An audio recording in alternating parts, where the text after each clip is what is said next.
Hello everyone. তো আজকে আমি একটা মেকআপ লুক তোমাদের সাথে শেয়ার করছি। তো আজকে এটা কোনো মডেলের উপর নয়, আজকে আমি আমার নিজের উপরেই মেকআপ করে তোমাদেরকে দেখাচ্ছি। তো দেখো, সবার ফার্স্টে আমি আমার চুলটাকে একদম টঙ্গের উপর তুলে দিলাম, ভালো করে বেঁধে নিলাম যাতে মুখে না আসে। দিয়ে আমি ফেসটাকে ভালো করে ক্লিন করে নিচ্ছি একটা ওয়েট ওয়াইপস দিয়ে।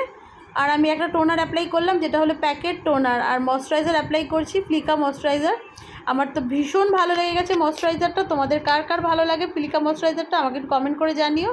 তো আমার মনে হলো আরেকটু ময়শ্চারাইজার দরকার, আমি সেটাও ফেসে লাগিয়ে নিলাম। দেন আমি কনসিল করছি একটা ফরএভার 52 কনসিলার দিয়ে। আমার চোখের নিচে বড্ড ডার্ক সার্কেল আর সারা ফেসে ভর্তি আমার পিগমেন্টেশন, তো সেই জন্য আমি ফুল ফেসেই একটা হালকা লেয়ার দিয়ে ভালো করে অ্যাপ্লাই করে নিচ্ছি। ডার্ক স্পটগুলো একটু ভালো করে হাইড করে নিচ্ছি আর ব্লেন্ড করে নিচ্ছি। তো দেখো, এবার আমি একটা ফরএভার 52 ফাউন্ডেশন অ্যাপ্লাই করছি। আমি ফাউন্ডেশনও না খুব একদম অল্প লাইট নেব, কারণ আমি অলরেডি একটা লেয়ার আমার ফেসের মধ্যে আমি করে নিয়েছি। খুব বেশি লেয়ার আমি করব না, হালকাই রাখবো। তো দেন ফাউন্ডেশনটা দেখো ভালো করে ব্লেন্ড করে নিচ্ছি। ব্লেন্ডিং কিন্তু মাস্ট, ব্লেন্ডিং ভালো না করলে কিন্তু হবে না। মেকআপের ক্ষেত্রে আমাদের কিন্তু ব্লেন্ডিংটাকেই ভালো করে করতে হবে। দেন আমি একটা রিকর্ডের পাউডার ইউজ করছি, আর পাউডারটা ব্যবহার করার আগে আমি চোখের নিচে ক্রিজ লাইনটাকে আরেকবার একটু ব্লেন্ড করে নিচ্ছি। দেন আমি পাউডারটাকে হাতের মধ্যে ঘষে একটু, তারপরে আমি কিন্তু খুব অল্প কোয়ান্টিটিতে পাউডার লাগাচ্ছি। আমি পাউডার কিন্তু এক গাদা ইউজ করছি না।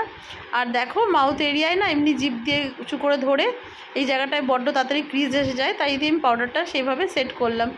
দেন আমার মুখটা তো দেখো ভাতের হাঁড়ির মতন বিশাল বড়, তো সেই জন্য আমি ফেসটাকে একটু বেশি করেই কন্ট্রোল করে নিলাম। আর গালটা যাতে একটু লাল লাল লাগে তো একটু ব্লাশ লাগিয়ে নিলাম একদম হালকা। তো দেখো, এটা ছিল ফাইনাল লুক। আর আমি আই মেকআপের কিছু তোমাদের সাথে শেয়ার করছি না, কারণ আমি আই মেকআপ কিছুই করিনি, খালি একটু কাজল আর লাইনার পরেছি। তো সেই জন্য আমি আই মেকআপের কোনো কিছুই তোমাদের সাথে শেয়ার করছি না। যদি আই মেকআপের ভিডিও দেখতে চাও তো কমেন্ট করে জানিও, আমি পরের ভিডিওতে বা অন্য কোনো ভিডিওতে আই মেকআপের ভিডিও তোমাদের সাথে শেয়ার করব। তো ফাইনাল দেখো কেমন লাগছে, এটা ছিল ফাইনাল লুক। কেমন লাগলো কমেন্ট করে জানিও, ভালো লাগলে লাইক কমেন্ট শেয়ার করে দিও, চ্যানেলটাকে একটু সাবস্ক্রাইব করে দিও। তো চলো, টাটা।